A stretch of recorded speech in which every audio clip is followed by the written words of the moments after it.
জান্নাতীরা যখন জান্নাতে ঢুকবে আল্লাহ তাআলা প্রশ্ন করবেন, ও জান্নাতীরা, এই কোরআনে যত নাজ নেয়ামতের বর্ণনা দিয়েছিলাম তার সবগুলো কি তোমরা পাই টু পাই বুঝে পেয়েছো? জান্নাতীরা বলবে পেয়েছি। হঠাৎ এক জান্নাতি হাত তুলে বলবে, আল্লাহ একটা জিনিস তো পাই নাই। সবাই বলে পাইছি, তুমি পাও নাই, কি পাও নাই? কয় আমনেরই তো পাই নাই। সুবহানাল্লাহ পড়বেন না? আপনাকেই তো পাই নাই। সব দেখলাম, সব খাইলাম, সব দেখলাম, কিন্তু আপনারা তো দেখলাম না।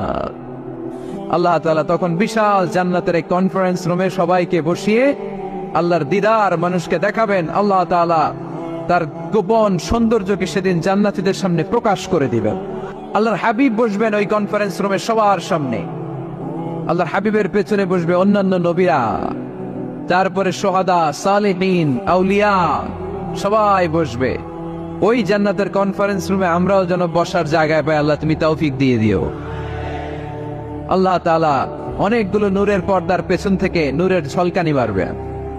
ওই ঝলকানি এক মুহূর্তের জন্য দিবে। এক মুহূর্ত, কয় মুহূর্ত?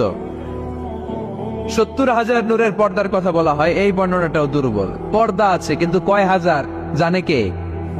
আল্লাহ। ওই পর্দা সরিয়ে আল্লাহ তাআলা সৌন্দর্যের বা নূরের ঝলকানির এক আলোকচ্ছটা জান্নাতীদের সামনে তুলে ধরবেন এক মুহূর্তের জন্য। কয় মুহূর্ত?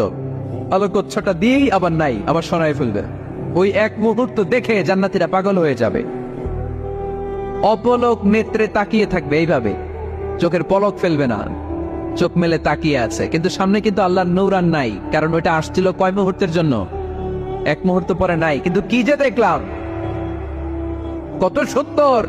কোটি কোটি বছর এরকম অপলক নেত্রে জান্নাতীরা তাকিয়ে থাকবে। ইন্নাল্লাহা জামিলুন ইউহিব্বুল জামাল। আল্লাহ নিজে সুন্দর, সৌন্দর্যকে পছন্দ করেন। আল্লাহর চাইতে সুন্দর কিছু হতে পারে? চিল্লায় বলেন পারে?